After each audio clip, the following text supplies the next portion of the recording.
Tá, chegou na hora, né? Não, eu atrasei um pouquinho, o Teams aqui travou umas 3 vezes. O Teams, ele vive passando a perna na gente mesmo. Apareceu, Bem, tá gente, aparecendo.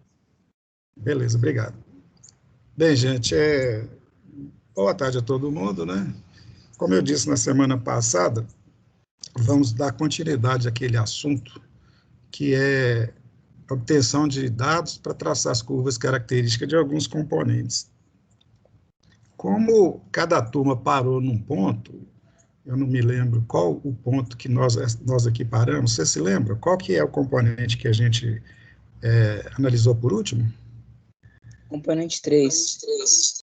Chegamos a fazer ele todo ou ficou incompleto? Foi todo. Só para eu me lembrar aqui, tá? O componente 3 é um diodo, né? Sim, Um sim. diodo retificador. Nós fizemos, então, nós preenchemos a tabela, deixa eu dar uma olhadinha aqui.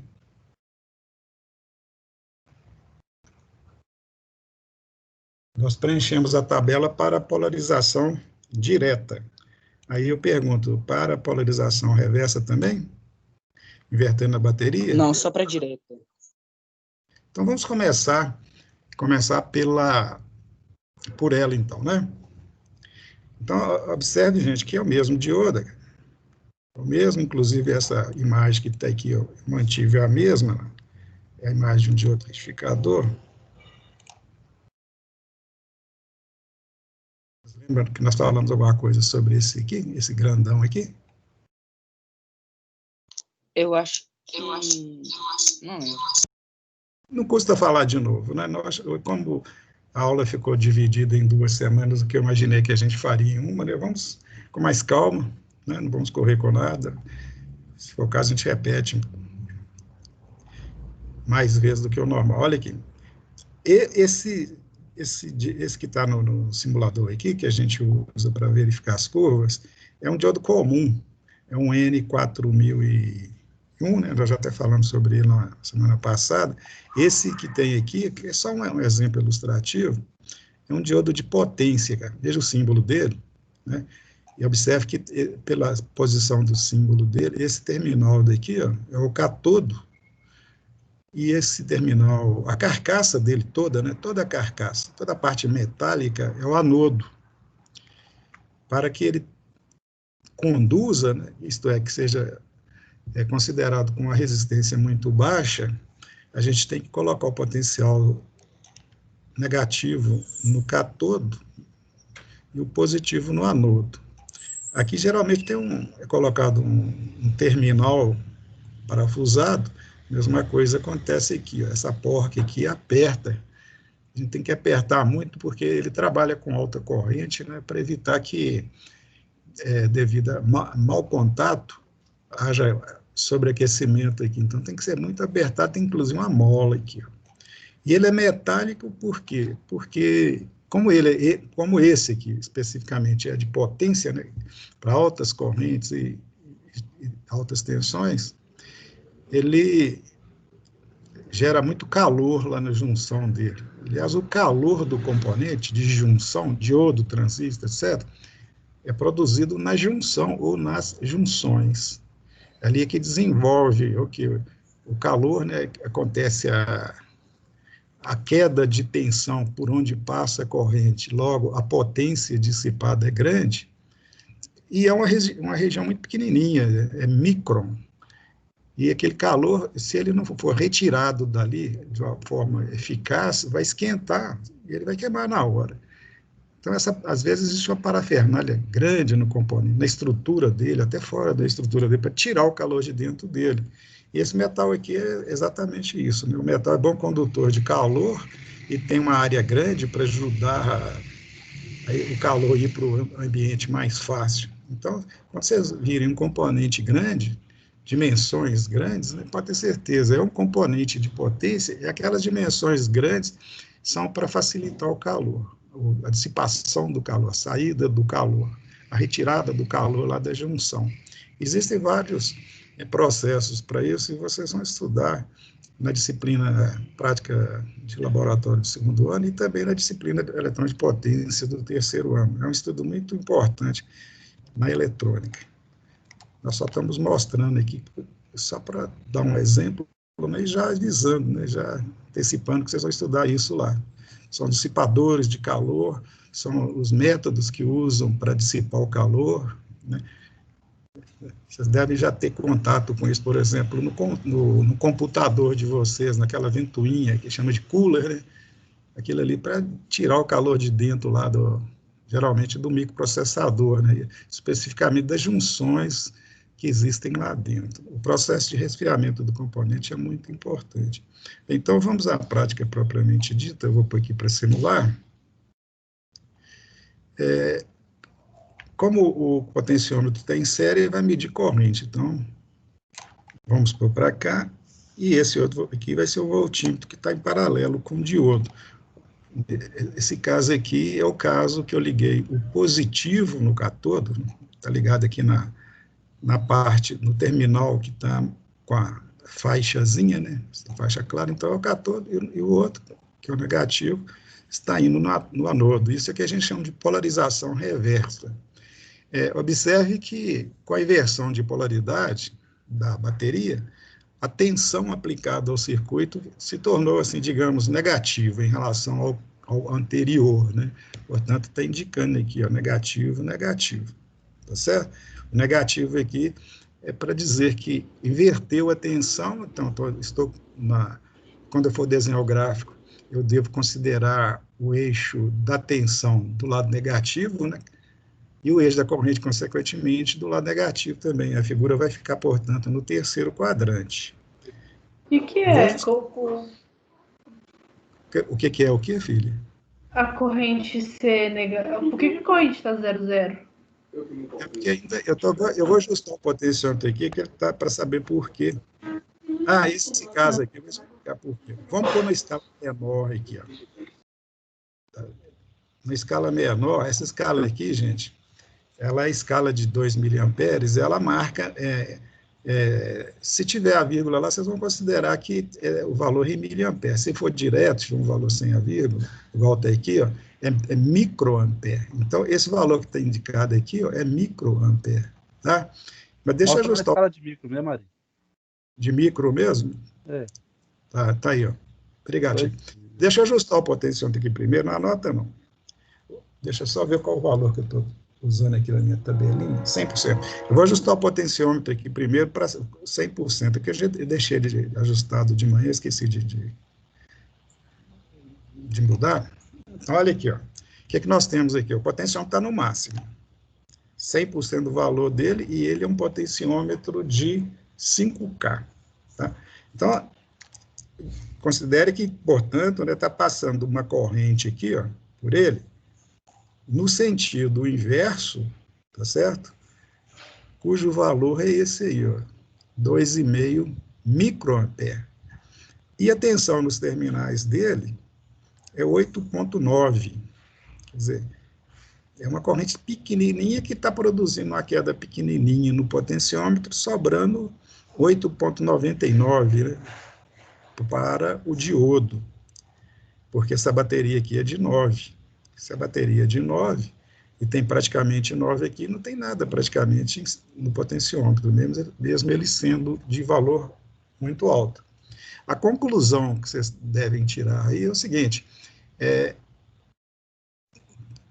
essa corrente é tão pequena para os valores nominais desse diodo, que eu posso até considerá-la zero. Pensa bem, digamos que esse diodo aí seja um diodo, eu não lembro de qual, mas que seja 1 ampere. Você lembra, chega o valor dele, o N4001, qual que é a corrente nominal dele? É 1 ampere. É 1 ampere. Então, imagina que esse diodo ele é feito, né, para trabalhar com uma corrente até 1 ampere. Normalmente, você trabalha próximo desse valor, né? Você não vai pegar um diodo de 1 ampere e aplicar 1 ampere, mas você vai aplicar valores razoavelmente próximos, né? Mas não acima, para não sobrecarregar e correr o risco de queimar. Mas Mas o que importa, a faixa de valor, ou a ordem de grandeza da corrente que ele está preparada, é ampere. Agora, o que representa 2,5 microamperes perto de 1 ampere? Até de 1 miliampere já não representa nada, né? Então, é praticamente 1 milhão de vezes menor do que a corrente normal dele. Então, ela é zero. A conclusão que você pode tirar em termos práticos aí, que não está passando corrente por ele. Na realidade, essa corrente pequena que está passando por ele, quando ele está polarizado reversamente, é chamada de corrente de fuga. Quando o diodo está polarizado reversamente, só passa essa corrente de fuga. Né? É uma corrente que, na maioria dos casos, é desprezível. E, dessa forma, você pode considerar que esse diodo não está conduzindo. Ele está funcionando como uma chave aberta. O diodo polarizado reversamente, para todos os efeitos, é uma chave aberta. E você pode concluir isso também, você pode não concluir, mas reafirmar isso, se você diminuir o potenciômetro. Por exemplo, eu vou colocar aqui um valor 80%, 80% aqui, ó. Eu mudei o potenciômetro. Olha o que mudou lá. Nada. Eu vou diminuir mais o potenciômetro. 70%, não mudou nada. 60%, não mudou nada. Por quê? Porque na polarização reversa, a corrente é desprezível mesmo, ela é considerada zero. Né? Muda muito pouco quando eu vario a tensão. Vamos ver aqui nessa escala aqui, se eu consigo enxergar se muda alguma coisa. Acho que aqui menos ainda, né? Essa aqui menos ainda, que é de milli, né? Então, gente, não tem como, né, ele conduzir quando ele está polarizado reversamente. Então, o que vocês vão anotar? Para todos os pontos aí na tabela, vocês podem anotar o mesmo valor. É menos 2,5 microampere para 8,99 volts. E traçar o gráfico considerando isso. Porque, veja bem, eu variei o potenciômetro aqui, ó, entre 100%, vou comprovar aqui, ó, entre 100% do valor dele, né, até zero. Zero eu não posso pôr, né, mas até próximo de zero. E a tensão não varia, nem a corrente, porque ele não está conduzindo, porque só circula a corrente de fuga dele, e a corrente de fuga ela não tem condição de aumentar muito, porque vocês vão estudar lá no segundo ano, logo no iniciozinho do segundo ano, em eletrônica analógica, que ela é devida a um tipo de portador chamado minoritário, e esses portadores, eles são produzidos pela temperatura ambiente lá na junção, e para uma determinada temperatura que está lá, que eu vou chamar de temperatura ambiente, todos os portadores produzidos lá, minoritários, já estão participando, já estão constituindo a corrente, não tem condição dela aumentar, não tem mais portadores para aumentar essa corrente. Então, é esse valor mesmo, fica constante. Ela só aumentaria se a gente aumentasse a temperatura. Se chegasse, por exemplo, um isqueiro lá no diodo, esquentasse ele, ela aumentaria. Entendeu? Por quê? Porque aumentaria o número de portadores disponível, eu poderia, portanto, aumentar a corrente. Né? Claro que você não vai fazer isso. Né? O que está acontecendo aqui é uma situação perfeitamente normal. É um componente que está polarizado reversamente e que foi construído para não conduzir quando ele é polarizado reversamente. Por isso que ele é chamado de diodo retificador.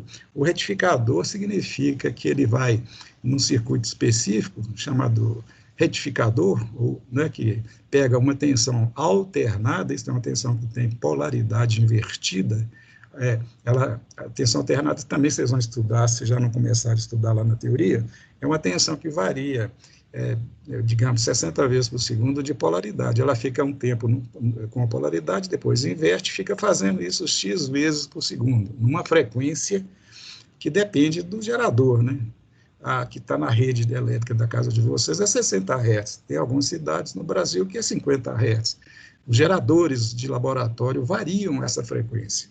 E, digamos que você quer alimentar um aparelho eletrônico, tipo um som na sua casa, uma televisão, e esses aparelhos trabalham com a tensão contínua, não pode inverter polaridade. Aí você vai construir um circuito chamado retificador. ele transforma uma tensão alternada, quer dizer, que muda de polaridade, numa que não muda. E o componente que ele usa lá é o diodo. Por quê? Porque o diodo só deixa passar no sentido. No outro sentido, ele não deixa. Então, aquele sentido define a polaridade da tensão que você vai aplicar ao seu aparelho. Claro que tem mais detalhes, né? Tem um estudo todo em cima disso, que vocês vão fazer oportunamente. Então, esse componente aqui, ó, resumidamente, nós vimos lá na semana passada que quando ele está polarizado diretamente, observem na tabelinha que vocês preencheram, a tensão dele era muito pequenininha, na ordem de 0,7 volts, 0,6 volts, e a corrente é o que o circuito imprime. Então, ele deixa passar uma corrente sem apresentar queda de tensão, quer dizer, sem apresentar diferença de potencial nos seus terminais, porque 0,7 volts é irrelevante. Mas se você inverte a polaridade, que é o caso que nós estamos vendo aqui, ele não permite passar corrente, entendeu? Por isso que a tensão fica toda nele, cara. Porque se não tem corrente, ou se ela é muito pequenininha, não fica com queda de tensão no que está em série com ele, que no caso é o potenciômetro. Se você for medir a tensão nos terminais desse potenciômetro aqui, vai dar praticamente zero. Por quê? Porque não tem corrente, ou a corrente é tão baixa que você pode considerar zero, que faz com que a bateria fique lá nos terminais. A tensão que eu aplico fica nos terminais do componente. Entendeu? Então, é um componente assim que a gente chama de não linear, né? A resistência dele varia, entre outras coisas, pela polarização dele. Polarização direta, a resistência tida como zero, e polarização reversa tida como infinito. Nós vamos falar mais sobre isso na aula que vem. Tá legal? Alguma dúvida? Vamos passar para o próximo componente, então, que nesse caso é um... Olha bem aqui, ó. Ari. Oi, mas como que a gente vai montar esse gráfico? Porque ele vai ter vai ser sempre os mesmos dados? Não, mas pensa bem, ó, vou mostrar já para você aqui, ó. É fácil eu mostrar para você aqui, quer ver? Já até preparei a resposta aqui, ó. Tá vendo aí? Sim. Olha aqui, ó. Vou mostrar o gráfico que eu já montei desse componente lá aqui em casa essa semana. Aqui é o gráfico aqui, ó. O meu tem um valor um pouquinho diferente, porque eu montei a coisa. O gráfico é assim, ó. Qualquer tensão que você colocar, que é menos 1, menos 2, menos 3, menos 4, até menos 9, qual que é o valor da corrente? Aquele que deu lá. 0, não sei. Entendeu? Então, para todos os valores, a corrente é a mesma, cara. Para 1 foi esse valor, para 2 foi esse o mesmo valor, então fica uma linha reta horizontal. Entendi. E a gente pode fazer esse gráfico no Excel? Pode fazer, né? Você pode usar você pode fazer, a maneira de fazer fica a critério de vocês, tá? Pode ser no Excel, pode ser naquele programa GeoGebra, pode ser. Esse aqui eu fiz no CorelDRAW, porque eu gosto de trabalhar com CorelDRAW, entendeu? Que é um programa de desenho, não é um programa de fazer gráfico. Legal? Então, gente, agora nós temos esse outro componente aqui, ó. Esse componente é chamado de LDR. Aqui tem o do simulador, e eu coloquei a foto de um aqui, ó, que eu vou tirar a foto, tá aqui, ó. É o mesmo componente, tá? Aqui está sendo mostrado de lado, assim, enviesado, vamos dizer assim, mais ou menos de frente, né? E aqui ele está sendo mostrado de cima. Imagine que você pega esse componente aqui, ó, vou pôr no centro aqui, ó, e olhe por cima aqui, ó. Você vai ver essa parte preta, escura, né?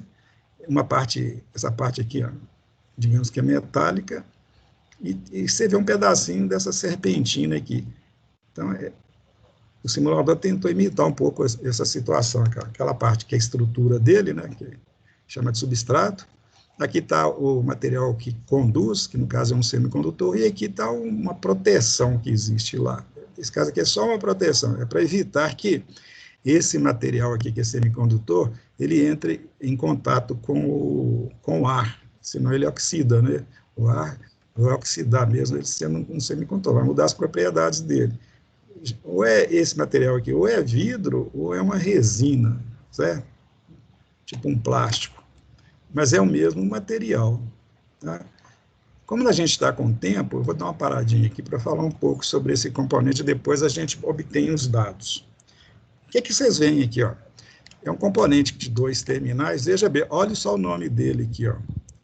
É Light Dependent Resistor. Conforme o Chico gosta de usar, qual que é mesmo? Resistor... Luz diminui resistência. É luz diminuindo a resistência, tá? Porque quando você aplica a luz sobre ele, a resistência dele diminui. Essa é a ação física que acontece nele. Para vocês entenderem por que isso acontece, vejamos. Esse material esse material que eu estou passando a seta aqui, ó, é isolante. É só um substrato, é onde você monta o componente, onde você constrói o componente. E ele tem 2 terminais. Esse terminal que eu estou mostrando aqui está ligado nessa parte aqui, clara toda aqui, ó, que isso é um metal. Então, portanto, tem um terminal metálico. Esse outro aqui é a mesma coisa, está ligado do outro lado. Entre os 2 metais que têm essa forma de dentes, imagina 2 pentes entrelaçados. Você pega 2 pentes, né, e um de um lado, outro de outro, um em frente ao outro, entrelaçado, o dente de um ligado no dente do outro. Cara. Vocês conseguem imaginar isso aqui, enxergar? Use o raciocínio espacial de vocês aí, ó. São 2 pentes entrelaçados. E entre os dentes, existe o quê? Esse material aqui, em forma que acaba sendo em forma de serpentina. É um semicondutor, geralmente é sulfeto de cádmio. Esse material ele é sensível à luz. Quando você aplica a luz sobre ele, fisicamente, o que acontece? Os elétrons orbitais, grande parte dos elétrons orbitais, mudam da sua posição natural, da sua camada de valência, e se tornam elétrons livres. E você sabe que, já estudaram, que a resistência de um material depende do número de elétrons livres. Se ele tiver, como acontece, por exemplo, nos metais, muitos elétrons livres, ele tem uma resistência baixa.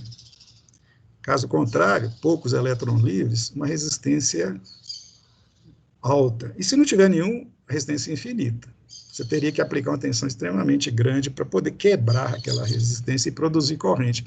Esse material sulfeto de cádmio, ele, quando você aplica a luz, né, ele é sensível à luz. Quer dizer, a luz libera elétrons, faz com que os elétrons sejam movidos da camada de valência. Porque o que é luz? Luz é uma forma de energia, você aplicou energia no componente, ele absorveu energia, e ao absorver energia, ele aumentou o nível de energia dele, ele ficou mais distante do núcleo, ele se torna livre. Quando ele se torna livre, é fácil de se locomover no componente, e o componente no global passa a ter uma resistência menor. Né? Então, no escuro, sem aplicação de luz, os elétrons estão praticamente todos fortemente ligados ao núcleo, então a resistência total dele é muito alta. Para vocês terem ideia, ele é feito, né, para ter uma resistência no escuro acima de mega, às vezes 10 mega, 20 mega, quer dizer, 10 milhões, 1 milhão, 20 milhões de ohm, muito alto. É praticamente um circuito aberto, é praticamente um isolante. Aí, quando você aplica a luz, como ele é muito sensível à luz, ele libera muitos elétrons com a aplicação de luz, a resistência dele cai. Aí entra na faixa dos valores dos resistores. E dependendo do caso e da quantidade de luz, cai bastante, tá certo? Não cai pouco, não cai muito. Né? Existe LDR na prática aí que no escuro, conforme eu disse, tem uma resistência na faixa de, digamos, 10 mega. E no claro, luz ambiente, assim, igual está aqui agora, 10 ohms. Quer dizer, ela reduziu num fator de 1 milhão, ficou 1 milhão de vezes mais baixa. Certo? Mas quando você mantém a quantidade de luz, isso é importante, quando você mantém a intensidade ou a quantidade de luz sobre ele estável, isto é, constante, a resistência dele não muda. Por quê? Porque ela mudar teria que aumentar a quantidade de portadores livres. Como a quantidade de luz é constante, ela não muda, isto é, a quantidade de elétrons livres não muda, então a resistência é constante. Vocês lembram da segunda lei de Ohm que vocês estudaram lá na teoria? Que a resistência de um resistor, a resistência ôhmica de um resistor, ela depende de resistividade do material, quer dizer, do tipo de material, porque o tipo de material define quantos elétrons, a quantidade de elétrons livres que que aquele material tem. Isto é, elétrons disponíveis para circular, para produzir corrente. Depende do comprimento e da seção transversal, isto é, se eu fizer uma comparação, por exemplo, com um tubo, seria o diâmetro do tubo, né? Quanto maior for o diâmetro do tubo, mais água passa. O condutor é a mesma coisa, o resistor é a mesma coisa. Imagina um resistor tubular, dentro dele, ele é constituído por um material que tem uma certa resistividade e ele tem um certo comprimento. Isto é, se aumentar o comprimento dele, os elétrons vão ter mais dificuldade de entrar de um lado e sair do outro. Se eu diminuo a seção transversal, vai caber menos elétrons ali naquele caminho, naquele tubo, entre aspas. E se eu uso um material com a resistividade alta ou baixa, ele vai ter uma resistência elétrica alta ou baixa. Se for um material assim, de baixa resistividade, que tem muitos elétrons livres, então tem muito elétron para passar ali, ele tem baixa resistência. Tá certo? Trazendo esse raciocínio que eu acabei de mostrar, veja bem, eu fiz uma comparação hoje de manhã, eu acho ela interessante. Imagine que você pega aqui onde eu estou pondo a seta, pega e segura aqui, que esse negócio aqui é meio elástico. Aí você estica esse semicondutor aqui, esse material. O que você vai produzir se você conseguir fazer isso, conseguir esticar isso? Uma fita, né? É uma fita de um comprimento razoavelmente grande. Né? Só que a largura dessa fita é só a distância entre esse dente aqui e esse dente aqui. Ó. Então, é uma fita estreita e larga. Num lado da fita, você tem um metal. No outro lado, do outro extremo da fita, não na ponta, né? Digamos, na parte de cima. Imagina um retângulo grandão aqui representando a fita. A parte de cima dele é um metal e a parte de baixo é outro metal. E os terminais estão ligados nesse metal. Então, imagina um resistor com essa forma de onda esquisita, né? É um retângulo grande e a corrente passa da parte de cima para a parte de baixo. Quer dizer, ela vai atravessar esse comprimentozinho aqui, ó, em toda a extensão da fita, porque o metal tem toda a extensão da fita dos dois lados. Né? Para eu ter uma efetiva variação de resistência, eu tenho que pegar um feixe de luz muito largo, da largura da fita. Se a fita for muito largona, tem que ser um feixe largo, bem largo, para atingir toda ela. Aí, se eu aplico a luz lá, o que vai acontecer? Vou reduzir toda a resistência do componente. Mas é muito mais simples, né, você pegar essa fita e voltar a essa posição que está aqui, que é a mesma coisa, só que está ocupando um espaço menor. Aí você vai aplicar aquele feixe, que pode ser estreito, né, feixe de luz estreito aqui, ó, que vai atingir todo o componente da mesma forma que atingiu aquela fita largona. O rendimento é melhor, você não precisa de um feixe de luz largo. Além disso, o componente não precisa ser grande. Você pode ter um componente pequenininho e funcionar exatamente como um componente grande. É o efeito da serpentina.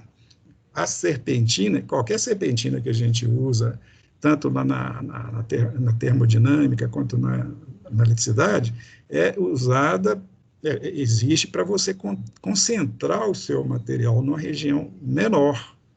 Entendeu? Porque, assim sendo, você tem um aproveitamento adequado do elemento que vai influir de uma forma ou de outra nessa serpentina, que no caso aqui é o feixe de luz.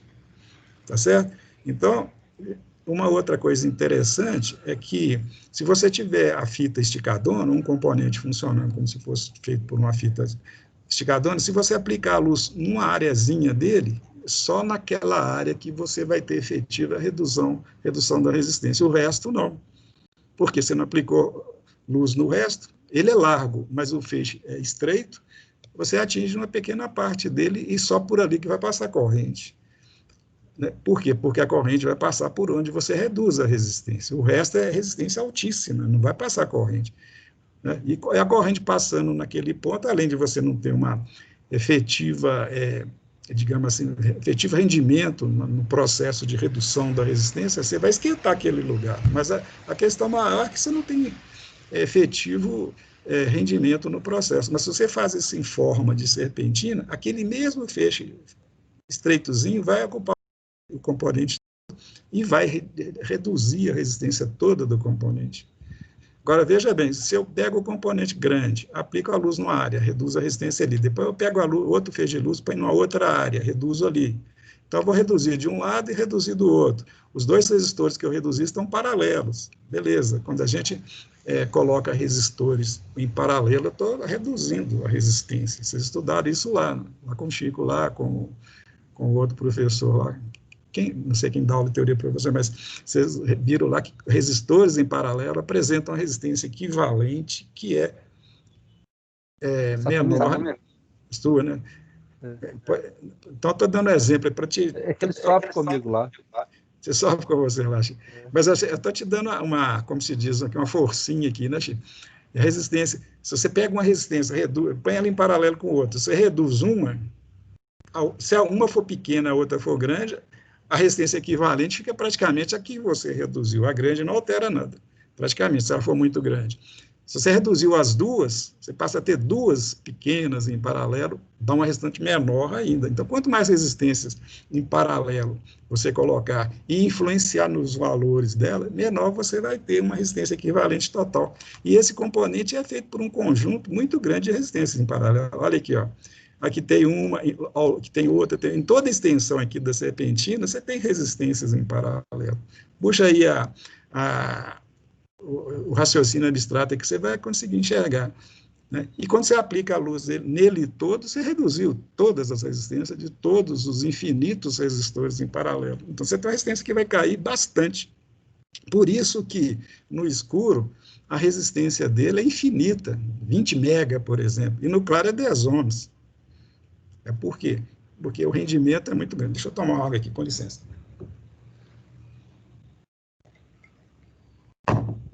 Desculpe, falar demais, a garganta fica seca. Por isso que a resistência varia muito, né? É um componente muito sensível, né? Mínimas variações de luz causam grandes variações na resistência, grandes reduções na resistência. Tá certo? Ficou claro, gente? Então, esse componente aqui, ó, deixa eu ver aqui, só um pouquinho.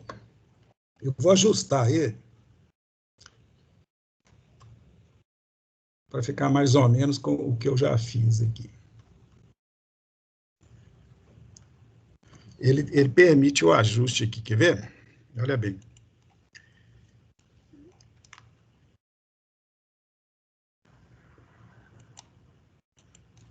Vou fechar aqui. Olha aqui, ó. Olha esse ajuste aqui, ó. Já está escrito aqui, ó, 811,9 e a unidade é lux. Lux é unidade de iluminação, de iluminamento. Se refere a quantidade de luz por unidade diária. Em fotometria, existem duas unidades básicas, o lumen e o lux. O lumen está relacionado à quantidade de luz produzida pela fonte de luz. E o lux está relacionado com a quantidade de energia por unidade diária. É dado por lumen, por metro quadrado. Então, quando eu digo que ele está recebendo 811,9 lux, está dizendo que na área dele, né, aquela área útil dele, eu estou aplicando uma quantidade de lumen, que dividido pelo diâmetro dele, dá esse valor aí, ó, dividido pela área dele, né, não diâmetro. Né? A área se ela for redonda, você sabe calcular a área de um retângulo, né? Se ela for um círculo, né? Que é o caso. Então, mas não importa isso, né? O valor da intensidade da luz pela área dá tantos lux. E eu ajustei aqui para 811,9 lux. Se vocês quiserem anotar aí, então nós vamos fazer as medidas considerando essa situação aqui. 819 lux, e a resistência dele, olha aqui, ó, 17,65K. Tá? É uma resistência fixa, por quê? Porque eu vou manter a quantidade de luz constante. Aí eu vou lá no potenciômetro e vou ajustar para alguns valores. começar sempre do 100%, né? A gente tem que acostumar a começar com 100%. Quando for o potenciômetro, 100%. Ficou 100%? Quase. Então, anotem aí, por favor, o valor da corrente. Vai dar micro, vou pôr lá quase, um pouquinho mais de 200 micro. Olha aqui, ajustei os dois aqui, ó. Então, o primeiro valor da tabela, a corrente que está circulando foi 276 micro. E a tensão nos terminais dele, 4,85 volts. Quer dizer, se a corrente é micro, gente, já dá para ter uma ideia que a resistência é extremamente alta, né? Que pode ser mais alta ainda se eu tirar a luz aí, baixar aquele lux que está lá, mas nós vamos fazer para aquele valor lá. Vou agora ajustar para, deixa eu ver aqui, 80%. A corrente passou para 305 e a tensão 5,35. Vamos dar uma paradinha aí. Dividam para mim, por favor, o valor da tensão pelo valor da corrente e me digam quanto que vai dar. Quem tiver com a calculadora em mãos aí, por favor.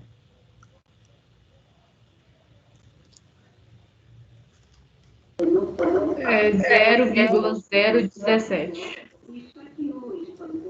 Pois é, isso multiplica por 1000 para ficar em quilo-ohm. Deu o quê? 17, alguma coisa quilo-ohm, não é? 17,5. Agora, qual o valor que nós falamos que ia dar? Aqui, ó. 17,65. Pelo menos é o que está dizendo ali, ó. Não é isso? 17,7,8 é o valor da resistência dele. Então, comprovou, né, que se eu pegar a tensão nos terminais e dividir pela corrente, dá esse valor. Faça para o caso da medida anterior, quando nós usamos 100% do potenciômetro. Olha lá, 4,85 dividido por 276 micro. Vai dar quantos quilo-ohms? É a mesma coisa. É a mesma coisa próximo, né? Foi isso? Foi mesmo. Vamos agora fazer para... Perdeu, eu contei como se diz, o da coisa, né? Dizendo que a resistência dele é linear. Então, vai continuar dando a mesma coisa, espero, né? Aqui, ó. Variei o potencial. Não precisa fazer para todos os valores da tabela, não, tá, gente? Porque sendo ele um elemento linear, 2 pontos só já são suficientes para definir uma reta. E faça uns 3 aí para confirmar que é uma reta mesmo, tá legal? Bem, olha o valor que deu aí, ó. Esse valor do potencial, que não importa o percentual. Um valor lá X qualquer e a corrente foi 359 micro e a tensão 6,31. Dividido de novo aí, só por curiosidade. 17.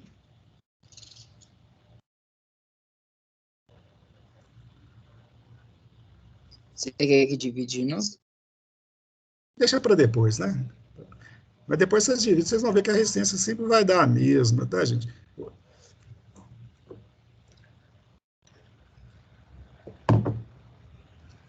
fazer só para mais 2 valores aqui. Vou fazer para 30% do potenciômetro. Aliás, vou fazer para 15%.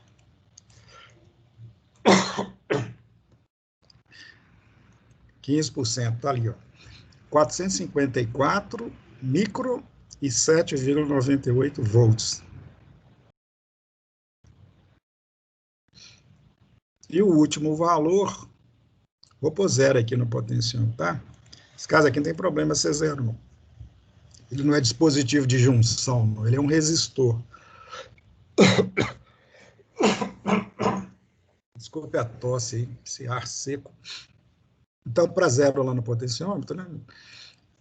Deu 513 micro e 9 volts. Certo? Vai dar uma linha reta, né? Vocês vão ver depois quando for traçar o gráfico. Bem, antes de passar para o componente 4, vamos fazer uma mudança aqui, ó. Vocês podem anotar ao lado aí num papel à parte. Nós vamos mudar. Oi. 30%, por favor. Repete de 30%, por favor. Deixa comigo aqui. 30%. Pronto, aí, ó. 408 micro e 7,16 volts. Tranquilo? Mais alguma medida aí, senhores? Obrigada. Então, olha aqui, ó. Eu vou mudar a característica do componente agora, tá? Só para fazer, nós vamos fazer de novo, com outro valor de iluminação ou iluminamento, para vocês verem que ele vai continuar sendo um resistor, só que é um resistor com a resistência diferente. Ele vai continuar tendo a característica de linearidade, e vocês vão desenhar a curva para esse caso aqui no mesmo plano cartesiano. Vai ficar uma curva parecida com essa aqui, ó. Deixa eu mostrar que eu fiz aqui, ó. Isso aqui, tá vendo? Tá vendo as curvas? Passou aí? Nós teremos aqui a azul é para uma iluminação e a vermelha para outra. Só para você comparar e ver que qualquer um dos casos, ou para qualquer quantidade de luz, se a quantidade de luz for constante, se ela não mudar, vai dar uma linha reta. Porém, se ela mudar e ficar para cada caso fixa, né, cada caso é uma reta, mas a inclinação da reta muda, né? Para um determinado, por exemplo, veja aqui, ó, se eu aplicar, isso aqui é só no meu exemplo, eu apliquei 4 volts, olha o valor da corrente, 20, 200 e alguma coisa. O mesmo 4, para outro iluminamento, olha lá, a corrente ficou maior. Então, o que acontece? Esse é um componente que, para a quantidade de luz estável, constante, ele funciona como um resistor. Mas como eu vario a quantidade de luz, o resistor varia. E de forma inversa. É o que o Chico falou. É um resistor que diminui com a luz. É isso? Então, voltando lá para o nosso simulador, nós vamos ajustar isso aqui para o meu aqui, só para ficar igual ao meu, 859. 859. Eu faço isso para caber no mesmo plano cartesiano, tá, gente? Aí, com esse valor de iluminamento, a resistência passou para 7,86K. Está escrito aqui, ó. Então, 859 lux e uma resistência de 800 e... Aliás, desculpe, 7, eu estou dormindo aqui, 7,85 quiloohms. Já vamos começar a fazer as medidas, já tem uma feita aqui, ó. Essa aqui é para 30%, vamos manter. Eu fiz aqui para... Vou fazer pelos... Vamos seguir o que eu fiz aqui, gente, para a linha de você não ficar muito fora do plano lá, tá? Eu vou fazer para 90, 50 e 26. Para 26%, deu isso aí, ó.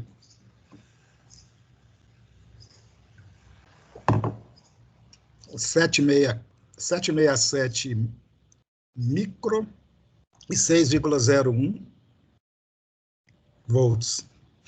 Você dividir 6,1 por 767, vai dar aquele valor de resistência que eu li para vocês lá, 7,60 e alguma coisa quiloohms. Se quiser testar.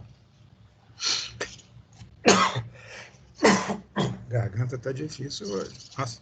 Vou fazer agora para 50% do potencial.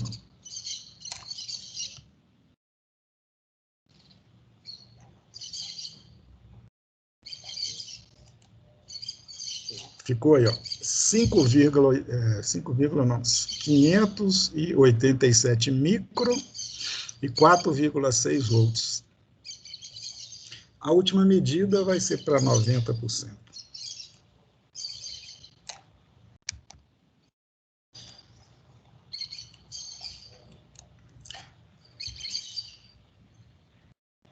Deu bem diferente dos meus aqui. Tem uma coisa que vai... Vamos ver como é que vai ficar o gráfico depois. 422 micro e 3,31 volts.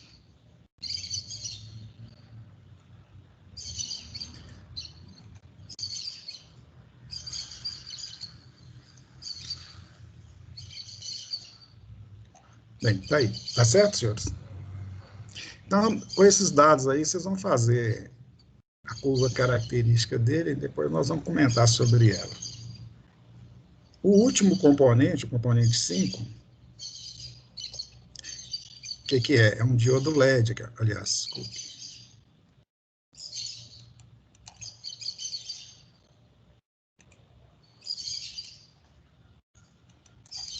Olha o que é, um diodo LED, que no caso aqui é um LED vermelho.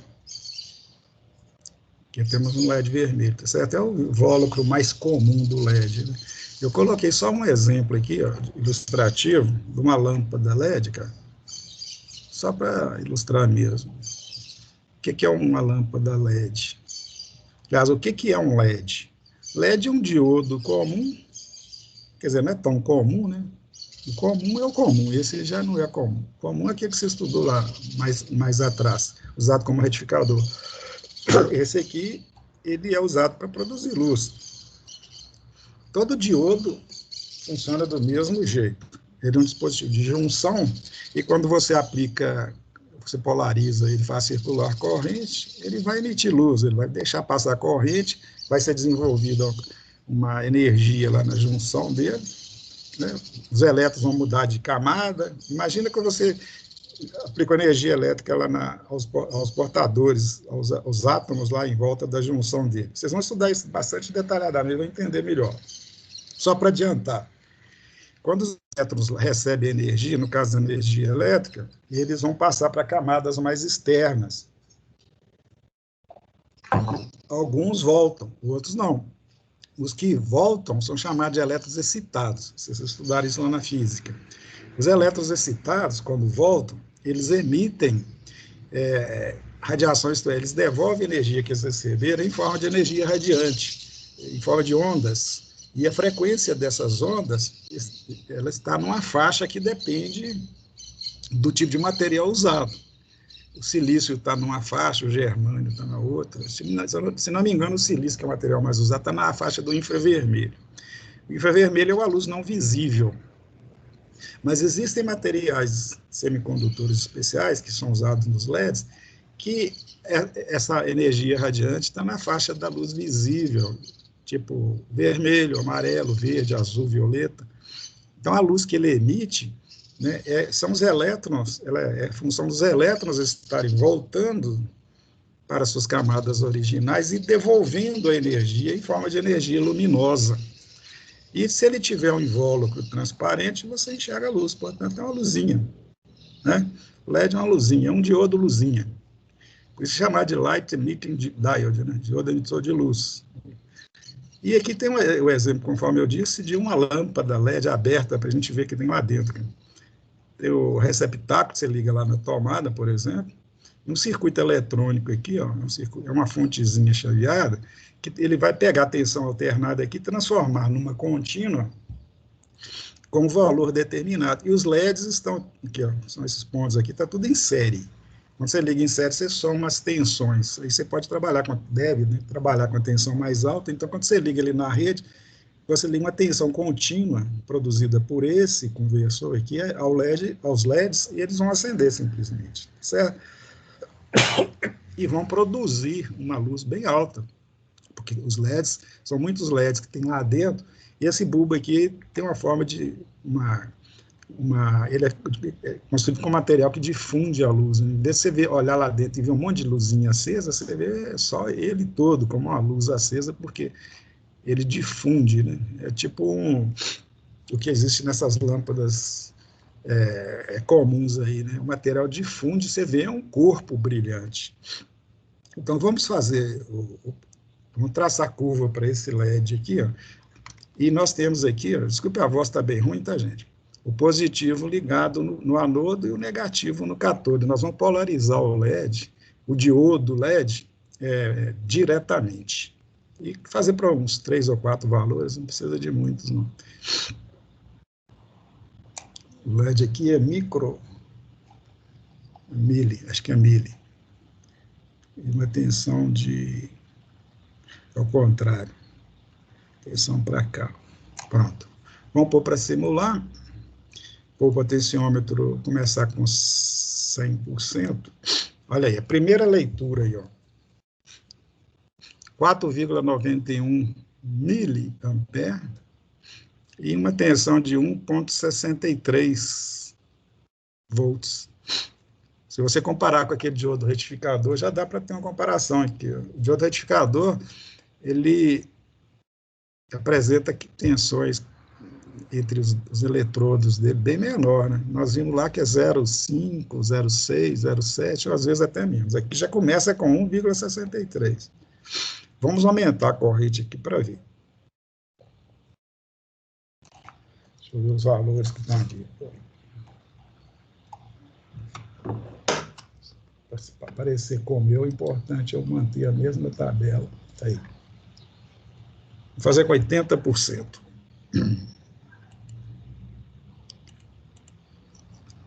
Vocês desculpem aí, tá, gente? Que eu já falei para vocês que essas aulas de traçar curva característica, elas são meio enfadonhas mesmo. Meio monótonas mesmo. Então, tá aí, ó. A corrente, eu ajustei o potenciômetro, e a corrente agora está com... Vou diminuir mais um pouquinho aqui, só um pouco para ficar melhor. Queria colocar 80%. Pronto. A corrente é 5,99 mili e a tensão 1,81. Então, a aula já terminou, já tem 4 minutos. Vou andar mais rápido aí. Eu falo demais. Tá. É o que eu falei hoje de manhã, não esquece de terminar a aula também, não, né, Chico? Beleza. Então, vou pôr 65% agora. A tensão 2,01 e a corrente 7,16, né? 7,16 mili para uma tensão de 2,1.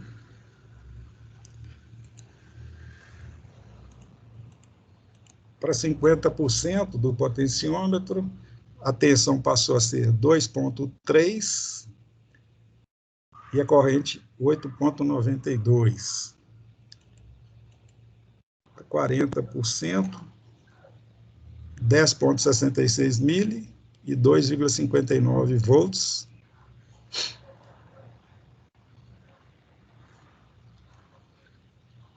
%, 3,03 volts e 13,24 mili. Último valor, vou pôr 19% aqui, para não sobrecarregar muito o componente, 19%. A corrente passou para 18,07 e a tensão 3,83 volts. Com esses dados, vocês vão traçar uma curva que vai ter mais ou menos esse formato aqui, ó. Eu já tracei essa curva para vocês aqui, ó. Tá vendo? Eu tenho a ligeira impressão que esse simulador linearizou muito essa curva, mas nós estamos fazendo o que o simulador está apresentando. Se você for montar isso no laboratório, pegar um LEDzinho de fato lá, essa curva tem uma parte aqui que é mais horizontal e mais vertical, mas a gente tem que fazer o que o simulador, usar os dados do simulador. Então, vai dar uma curva dessa aí. De qualquer maneira, é importante frisar que as tensões no LED são maiores do que as tensões nos diodos. Por exemplo, um diodo retificador apresenta uma tensão para correntes elevadíssimas, né, de 6,07 volts. O LED, para correntes baixinhas, 18 mili, que é uma corrente até nominal, normal, para os LEDs comerciais, a tensão está 3,83 volts. É razoavelmente grande a tensão, mas ela tem que ser assim mesmo, porque tem que se desenvolver mais potência elétrica no componente para ele produzir uma certa quantidade de luz, senão a luz fica muito fraca. E potência elétrica é o produto da corrente vezes a tensão, né? Se eu não quiser uma corrente muito grande, né, se a tensão for muito pequenininha, igual tem no diodo comum, a corrente teria que ser muito grande. Se eu quiser ter uma corrente um pouco menor, razoavelmente menor, tem que aumentar um pouquinho. Então, eles já são feitos dessa forma, né? É característico deles apresentarem uma tensão maior do que os diodos comuns. Professor, você passa o valor de 50% de novo, por favor? Sem dúvida. Vocês podiam pesquisar na internet, tá? Dar uma lida lá, notar alguns tipos de diodos LEDs, tipo assim, diodos LEDs vermelhos. Anota lá as correntes nominais, as tensões sobre eles, só para vocês irem conhecendo e tendo esses dados, tá? Entrando em contato com esses dados aí. Tá certo? Mais algum? Ari, passa os valores que você passou depois desse de novo. Fazer qual? Os valores que você passou depois desse de 60%. Foi, se não me engano, esse aqui é 50%, foi 40%, vou repetir o de 40%, tá? 40 foi 10,66 mili e 2,59 volts.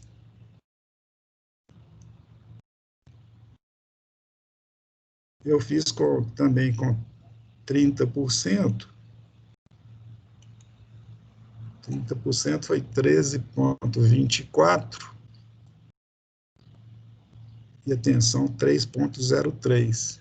E a última que eu fiz foi para 19%, eu tenho que escrever isso aqui, que deu 18,07 e 3,83 volts. Certo? Só para fechar aqui, eu vou pôr uma resistência menor, tá? Olha lá, eu não quis aumentar muito, mas a gente pode, cara. 27. É uma corrente baixa, mas os LEDs normalmente não trabalham com resistências, com correntes tão altas, não. Vamos pôr uma. Tem mais ainda a resistência. 41. Não precisa de anotar isso, não. Vou pôr 1% do potenciômetro. 44. Vou ver se ele aceita 0,5%. Não mudou mais, não? Pô, 0,2% aqui. Eu estou forçando a barra aqui só para... Mudou mais, não. Corrente parou. Deve ter achado ruim. Chega, né, gente? Por hoje chega. Ô, Ari, Oi. uma dúvida. Os diodos seguem a lei de Ohm? Os diodos aqui, filho? Eles seguem a lei de Ohm? Não, não segue, não. Quer dizer, na aula aqui eu vou explicar direitinho para vocês, tá? Porque ela foi preparada para mostrar isso. Tá? Existem... Aliás, todo componente segue a lei de Ohm. Não tem jeito, é uma lei universal. Só que você tem que trabalhar e entender o que você está fazendo. Tá? No caso de um componente linear, que é o caso do resistor, a lei de Ohm se aplica mais a ela, por quê? Porque o resistor é um componente linear, quer dizer, qualquer que seja o valor da tensão e da corrente, sempre segue o valor fixo da resistência. Sempre que você pega a tensão e divide pela corrente, dá aquele valor fixo lá. Né? Isso é porque é uma reta, mas um componente que não tem exatamente uma reta, por exemplo, na aula que vem eu explico melhor, tá? Mas vamos ver aqui, ó. Por exemplo, esse aqui, o LED. Se você pegar, por exemplo, a tensão que está aqui, ó, essa tensão aqui, ó, que dá essa corrente, e dividir a tensão pela corrente, vai dar um valor de resistência. Você aplicou a lei de Ohm aí. Naquele ponto, veja isso, só naquele ponto, você aplicou a lei de Ohm e tem uma resistência para aquele ponto. Não é errado falar isso, não.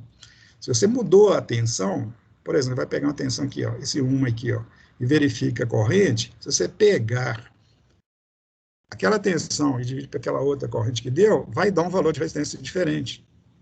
Você está aplicando a lei de Ohm e não é errado você fazer isso. Só que quando você coloca um componente desse lá num circuito, qual a resistência que você vai usar? Quando você coloca assim, você vai calcular, eu pus um diodo lá, esse diodo lá no circuito, né, e quero calcular a corrente. Como é que você vai saber qual que é a tensão e qual que é a corrente? Que pode ser qualquer uma delas. Entendeu? Você fica sem saber. Então, eu vou aplicar a lei de Ohm aqui como?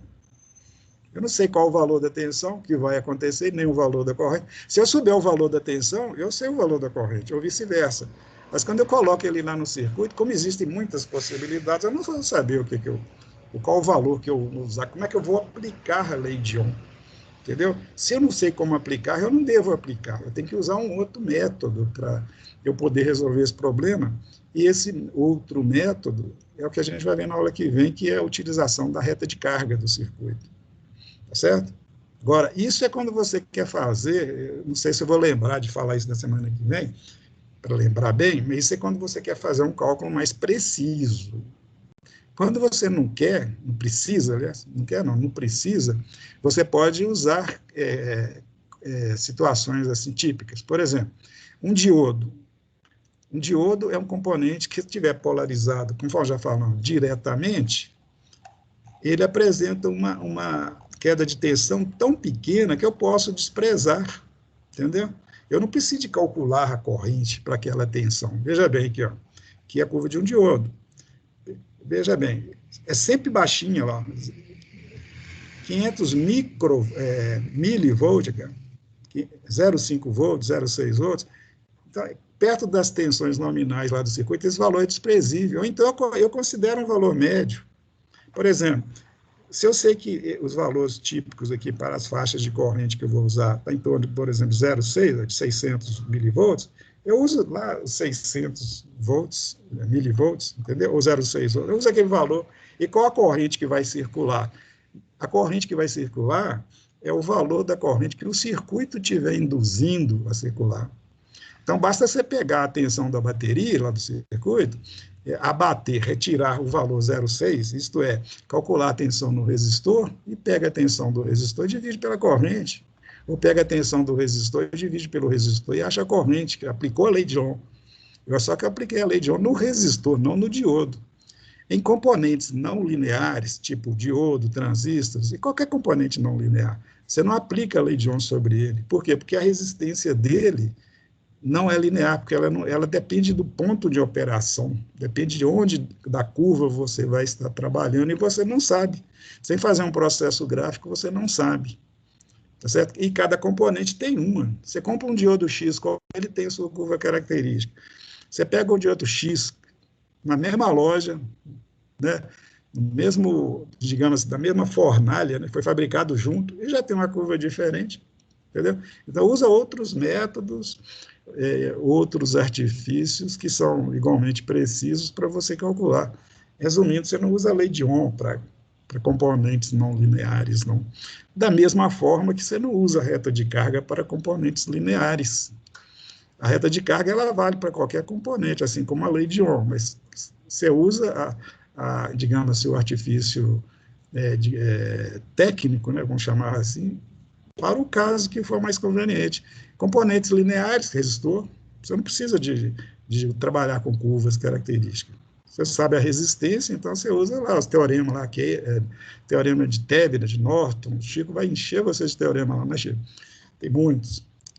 Porque a resistência é fixa, né? Mas quando o componente não é linear, aí você não sabe a resistência dele, aí você vai ter que usar outro processo, que é o processo da reta de carga. Entendeu? Mas se você pega a tensão sobre o componente, você calcula a resistência ômica para aquela tensão. Se você sabe a tensão, entendeu? É isso aí. Eu vou fazer a chamada, Chico. Que eu já estava esquecendo, cara. Ui, que bobagem.